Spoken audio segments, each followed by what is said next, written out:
yeah, happy with that.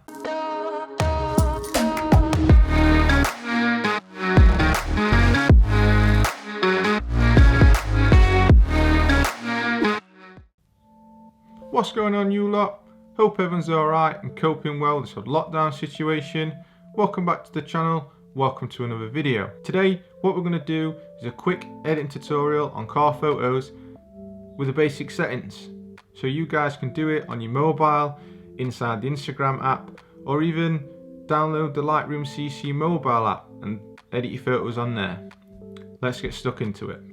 We've jumped into Lightroom and I've selected the image. It took me about half an hour to choose this image because I wanted an image where I could show you that it's easy enough to edit a photo just using the basic sliders, and we don't have to worry about anything like messing with the colours or your split toning and stuff like that. So we're just going to concentrate on the main sliders and the tone curve, and we'll see how we can transform this image. So what I would say about this image straight away is I probably could get away with posting it. It's a really clean image, but the highlights are a little bit blown out and there's too much shadow in the foreground, and we're going to address that straight away. So what I normally tend to do when I'm uploading for Instagram, I shoot in portrait mode and then I throw a 4x5 or 8x10 crop on it. I start off by cropping the image so I get a rough idea of where I want the car position in the image and stuff, and then we can tweak it at the end if you feel it's necessary, but I start off with doing this, pick a rough estimate of where you want it to be, and then start messing with it with the sliders and stuff. So I tend to work off a rule of thirds like most people, so a third foreground, midground slash object, in this case a car, and then your background. But in some cases, I'll just get rid of this real quick, if you had loads of foreground, I will just reset that. Original and shot. The image looks a little bit large and it looks a little bit lost, and the car looks really too far away. So with this image, whack a 4x5 on it and I get rid of some of that foreground, probably all the way to the top, if not a little bit down from the top of the image. Crop it in just a fraction from the right, and then we can shift the car to the left to make sure it's bang centre of the image. So I'm pretty happy with that.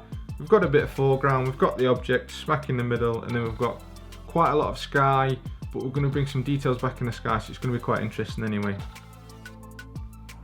We'll start off with messing with the exposure. We'll just raise it up a little bit. We might drop it back down in the end, just to see what we're working with. So we've removed some of the shadows from the foreground, so that looks alright, but obviously we've massively overexposed the sky now. So I'm not going to worry about contrast. If you want to know what it does, it's a hard one to explain. In simplest terms, it's basically how punchy your image is.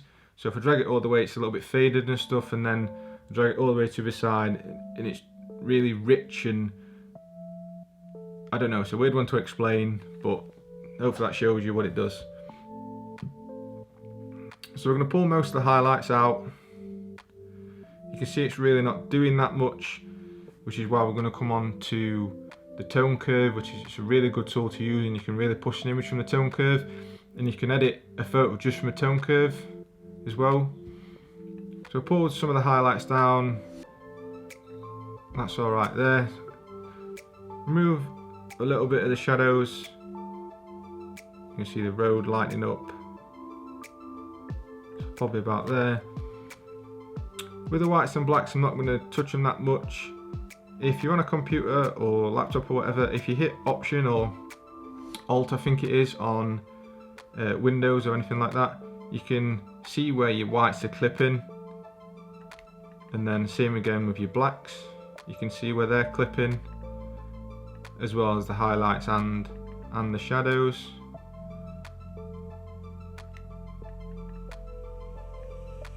Nice little trick for you guys if you want to dial in your highlights and stuff a little bit more. You can see exactly where they're clipping and just tweak it a little bit. So I'm happy with the highlights for now, happy with the shadows. The whites and blacks I'm not going to touch at the minute. We're going to skip over your texture, clarity, dehaze, your vibrance and saturation for now, and we're going to concentrate on the tone curve. So what I tend to do is whack 3 dots, oh not there, whack 3 dots on the joining crosses, and so you've got your shadows, your mids and your highlights. So start off by pulling the highlights down a little bit more, and you can really see how it's going to affect this image. You can see you've lost a lot of information from this part of the image, so we're probably going to drag the mids down a little bit to get that back. So the shadows and that have come back, and we start seeing a bit more detail. With the shadows, I'm not really going to mess about with them too much. Probably just tuck them down a little bit there. And if you want to, this is another little trick, if you bring this up a little bit and I bring it to the right, it adds that nice Instagram fade that everyone seems to be doing at the minute. Sometimes it looks good on photos and others it just doesn't. I'm not really fussed about it on this photo. But that's something you can do to make your images look a little bit better or a little bit different. Normally with the tone curve I try and aim for an S. Sometimes it's a sweeping downward curve or it's a sweeping upward curve. This one's turned out, it's a little bit of a curve, a little bit of a bow. I'm quite happy with that. From the original image you can see how dull and dark the road and the car and stuff was, and how blown out the highlights were. And then we're starting to look like a semi-decent image without messing with the photo too much. I'll probably pop a bit of vibrance in, and the difference between vibrance and saturation. Vibrance is how much colour pops in an image. I'll show you that now. And then saturation is how much colour is in the colours, if that makes sense. So in some instances you can pull the saturation out but push the vibrance to make the colours desaturated but then pop at the same time. Sometimes it's overdone, sometimes it's done really cleanly. Have a play around with that one yourself and you can judge it.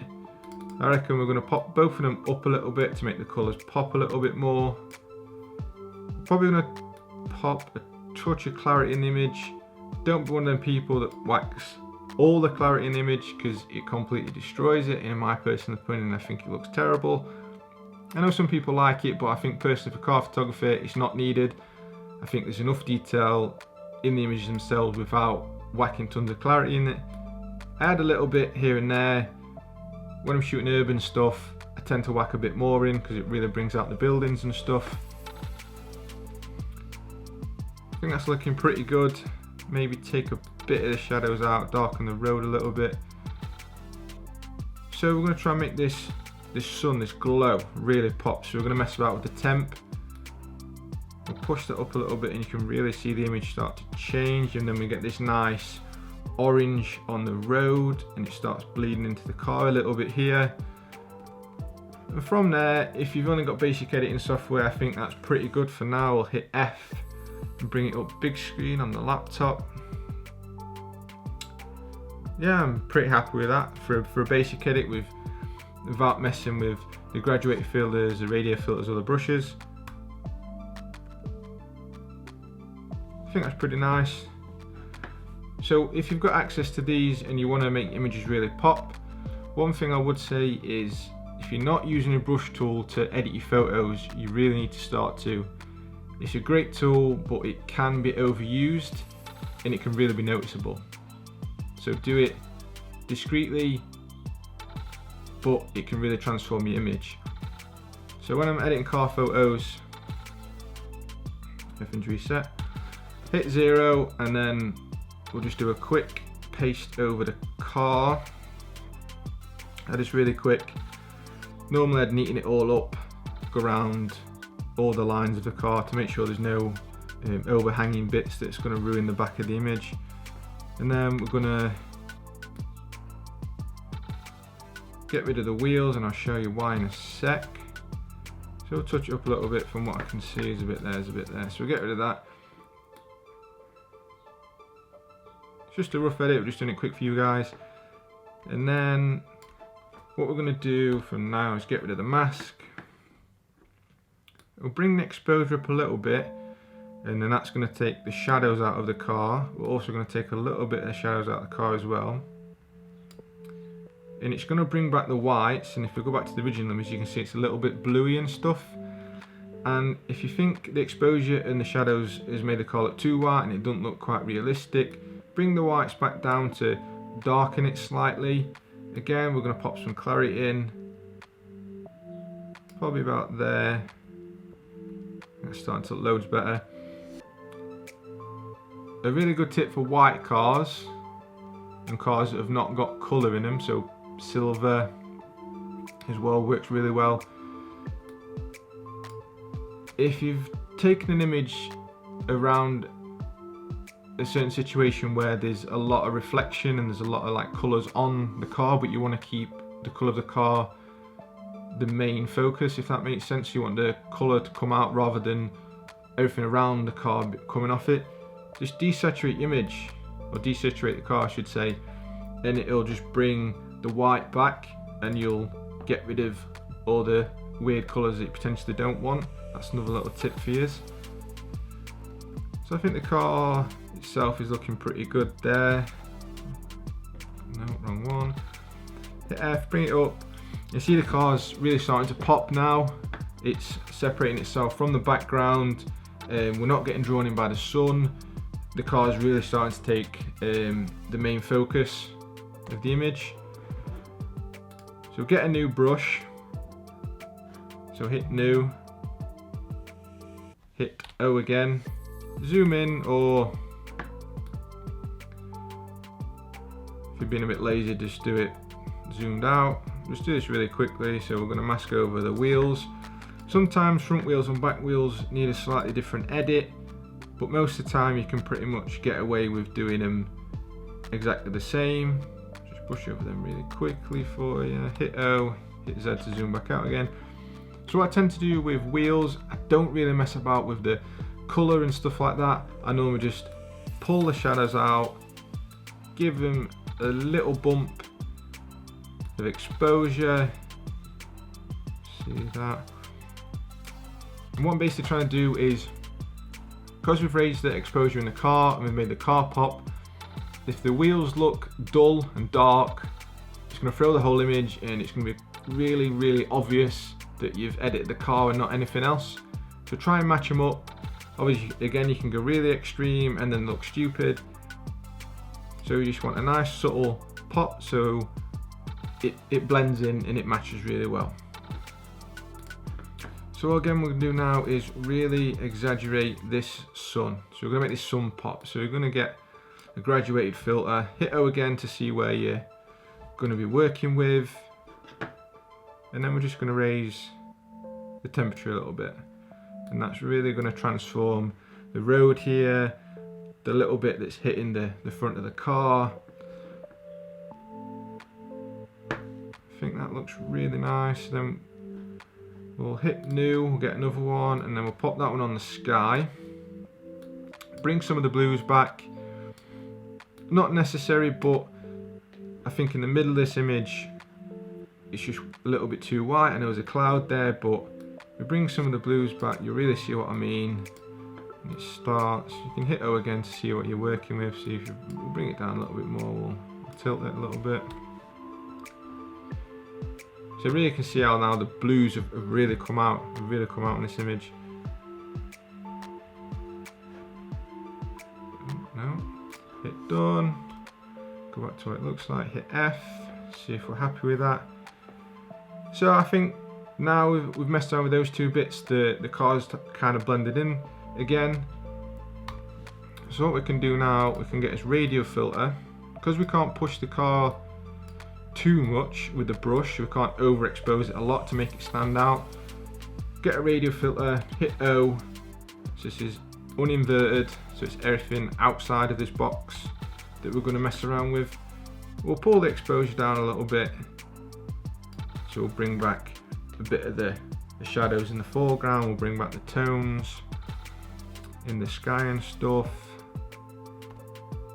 And we'll just double check this again, oops. So you can take it another step further if you really want to. Like when I edited this image originally, I blacked out both the windows a little bit more because I felt it looked a little bit better without the pale windows. But yeah, I think in fact we'll take a bit of blue out of the sky, so I think it's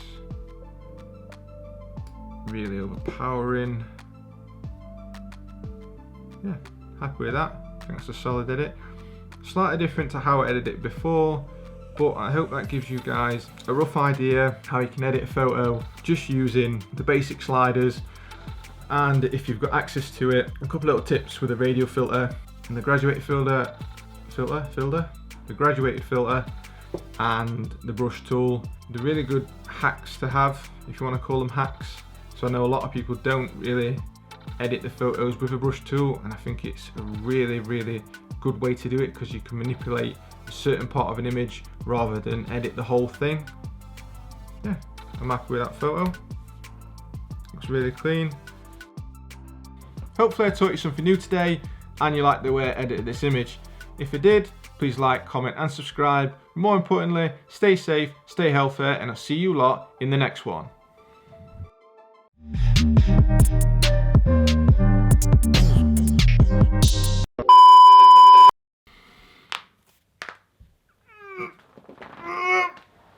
Motherfucker.